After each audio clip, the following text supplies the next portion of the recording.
It's a beautiful morning in July. There is a reason for everything that happens.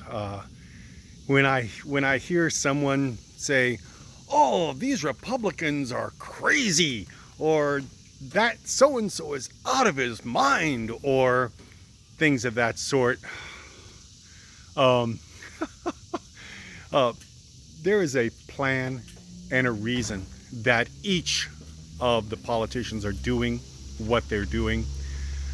But it might help to get a better understanding of how we ended up where we are now with the Republican Party. It began 35 years ago, just about exactly, with a man called Newt Gingrich, who found out the fast, cheap, simple, easy way to money and power. You just had to spit on the oath that you took as a representative of your district and of the people of the country. You had to despise and scoff at the public good and focus on money and power.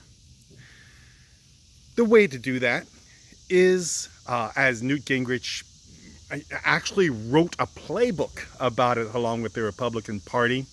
If someone disagrees with you, you call them shameful and sick and pathetic. You say that they are traitors to the love of country, and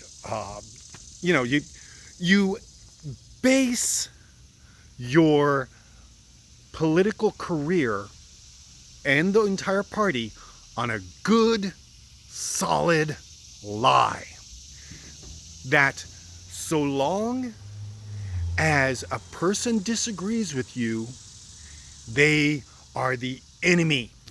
They're just horrible, horrible, horrible people. And that's a lie.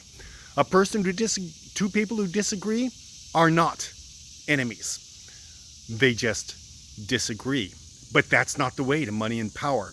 Cooperation, talking to each other, that's the way you accomplish good for the country.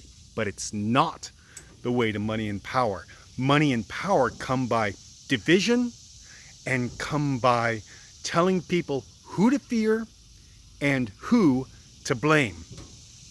That was 35 years ago. Newt Gingrich is still there, still at it.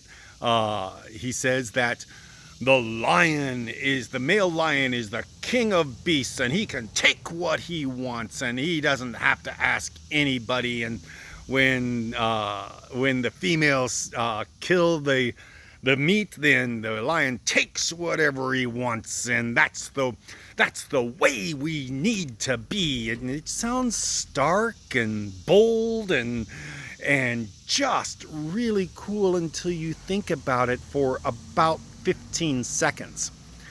Because if that's the way things are, and that's the way the Republican Party is, if that's the way the Trump Republican Party is, then the first person who decides they're going to be the lion around Newt Gingrich and shatter his jaw and take everything he owns, now that person is the lion. They're stark, they're bold, they're gonna go and do what needs to be done, and because these people are just terrible and need to be shown up. It's the end justifies the means.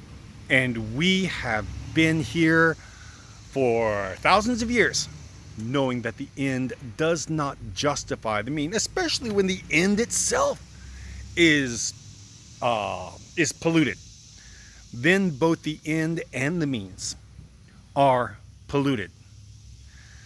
And it's very tempting to reduce ourselves down to Newt Gingrich's level and Donald Trump's level, because what Newt Gingrich started, Donald Trump fits like a glove.